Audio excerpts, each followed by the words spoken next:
B ഹെൽപ്പിലേക്ക് ഏവർക്കും സ്വാഗതം. വീട്ടമ്മമാർക്ക് ആശ്വാസമേകുന്ന വിഷയമായാണ് ഇന്നത്തെ വീഡിയോ. ഈസി കിച്ചൺ പദ്ധതി. ഇനി അടുക്കള നവീകരിക്കാം. തദ്ദേശ സ്ഥാപനങ്ങൾ 75,000 രൂപ നൽകും. ജോലിഭാരം കുറയ്ക്കാൻ അടുക്കളകൾ തദ്ദേശ സ്ഥാപനങ്ങളുടെ ധനസഹായത്തോടെ നവീകരിക്കുന്ന ഈസി കിച്ചൺ പദ്ധതിക്ക് അംഗീകാരമായി.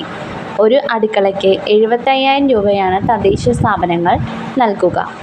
ഇനി പണം എന്തിനൊക്കെ എന്ന് നോക്കാം. അടുക്കളയുടെ തറ മാറ്റി കോൺക്രീറ്റ് ചെയ്ത് സെറാമിക് ടൈൽ പാകം, granite kitchen slab, MDF kitchen അലമാര, 200 litre water tank, kitchen sink, pipe, painting, soak pit നിർമ്മാണം എന്നിവയൊക്കെ അനുവദിക്കും. വയറിംഗ് ഉൾപ്പെടെ ഇലക്ട്രിക്കൽ പ്രവൃത്തികൾക്ക് 6,000 രൂപ ചെലവിടാം.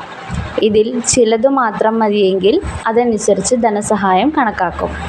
ഈസി കിച്ചൺ പദ്ധതിക്കായി ഗ്രാമപഞ്ചായത്തുകളും നഗരസഭകളും കോർപ്പറേഷനുകളും പദ്ധതി തയ്യാറാക്കി പണം മാറ്റിവെക്കണം.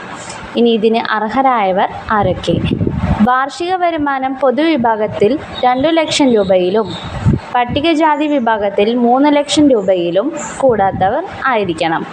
പട്ടികവർഗ വിഭാഗത്തിൽ വരുമാന പരിധിയില്ല. തദ്ദേശ സ്ഥാപനത്തിന് ഫണ്ട് അനുസരിച്ച് അടുക്കളകളുടെ എണ്ണം തീരുമാനിക്കാം. ഇനി അർഹരല്ലാത്തവർ ആരൊക്കെ? ലൈഫ് ഉൾപ്പെടെ ഭവന നിർമ്മാണ പദ്ധതികളിൽ ലഭിച്ച വീടുകൾക്ക് ധനസഹായം ലഭിക്കുന്നതല്ല. നിലവിൽ മെച്ചപ്പെട്ട അടുക്കളയുള്ളവർക്ക് അത് മോടി പിടിപ്പിക്കാനും ലഭിക്കുന്നതല്ല.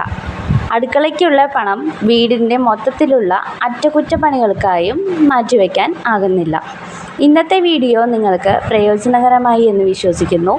ഇനിയും വീഡിയോ ലൈക്ക് ചെയ്യാത്തവരും സബ്സ്ക്രൈബ് ചെയ്യാത്തവരും ഉണ്ടെങ്കിൽ ലൈക്ക് ചെയ്യുക, ഷെയർ ചെയ്യുക, സബ്സ്ക്രൈബ് ചെയ്യുക. താങ്ക്